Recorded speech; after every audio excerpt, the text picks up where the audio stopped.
présentation d'une édition et d'un film absolument culte. Film français avec un casting 5 étoiles. On retrouve Samuel Le Bihan, Vincent Cassel, Monica Bellucci et j'en passe. Le film date un petit peu, ça a été la version 20e anniversaire que j'ai eu en 2021 ou 2022, je sais plus. Le film est sorti en 2001, donc je l'ai eu en 2021, je confirme. Il s'agit du film Le Pacte des loups que j'avais pu avoir à la Fnac il y a quelques petites années. Hop, donc la version est juste ici. La version est quand même ultra costaud, elle est assez épaisse et assez complète. La version 4K, deux trois petits mots au niveau de la version 4K. C'est vrai que j'ai pu regarder ce film justement en Blu-ray avant de le voir en 4K et effectivement il y a un sacré changement au niveau de la version 4K. On voit qu'ils ont pas mal bossé dessus. Même au niveau du son, c'est vrai que c'est le jour et la nuit et c'est une version vraiment qui vaut le coup. Je sais qu'il y a une version 4K qui existe de ce film-là qui est un peu plus simple et qui est un petit peu moins chère parce qu'à l'époque, si je me souviens bien, je l'avais eu à une cinquantaine d'euros.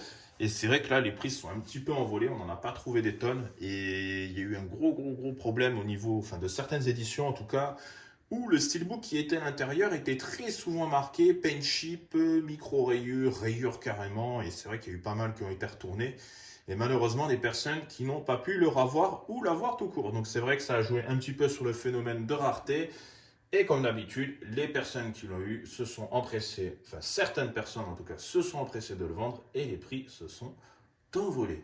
On va passer directement à l'intérieur de la version. Donc je pense qu'il va y avoir, j'en suis même persuadé exactement, le book. On va commencer par le book. Hop.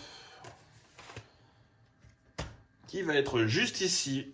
Donc le recto. Voilà, assez simple. Par contre, le book est super épais. Là, c'est vrai qu'on est sur quelque chose de costaud. On va commencer par le début. Ok, petit texte écrit en français, bien évidemment. Ok, on va survoler tout ça. Pas mal d'illustrations, de croquis. Ok, on retrouve certaines scènes du film. Ok, bon, on va survoler un petit peu tout ça. Sympa, ça change un petit peu des livres avec des textes à rallonge, etc. C'est cool d'avoir fait ça, c'est une bonne idée. Ok, bon, au niveau de la qualité du papier, par contre, c'est quelque chose de super fin. On n'est pas sur quelque chose de très quali. Mais c'est pas plus mal d'avoir fait ça. Déjà que cette version-là est quand même très lourde. Si on avait rajouté encore du papier un peu plus épais, on aurait une version qui pèse 8,5 tonnes et c'est pas forcément le but non plus. Au niveau de la G-Card, je vais la montrer vite fait parce qu'il y a pas mal d'informations sur cette édition-là. Le film dure 2h30, on a à peu près 7 heures, ouais c'est ça, 7 heures de bonus.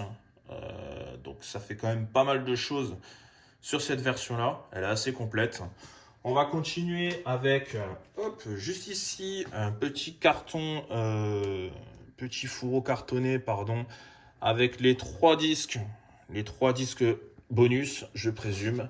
Voilà, donc à savoir que sur les disques bonus qu'ils appellent les archives, on est sur du format DVD. Voilà. Donc, je ne sais pas ce que ça vaut en termes de qualité, mais ça doit pas être incroyable. Donc 3 CD, le second qui va être juste ici également, qui est en format DVD, le troisième également. Et on passe sur l'intérieur de la pochette, qui est quand même assez jolie.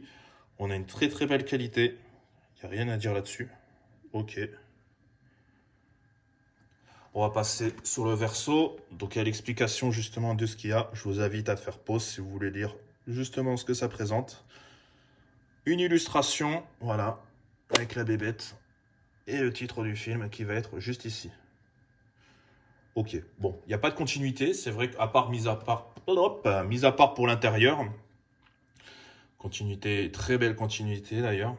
C'est vrai que ça aurait été sympa. Il y a un côté uniforme au niveau des couleurs sur le verso, mais c'est pas non plus incroyable. C'est vrai qu'ils auraient peut-être pu travailler sur, je sais pas, une petite continuité, quelque chose d'un peu plus cool. Et voilà ce qui a fait débat, c'est ce fameux steelbook. Donc c'est vrai que quand je l'ai reçu, enfin quand je suis allé chercher, je me suis empressé justement d'aller l'ouvrir, parce qu'effectivement, comme je l'ai dit tout à l'heure, il y a eu énormément de versions qui ont été touchées par plein de choses. Ok, donc on est sur une version glossy.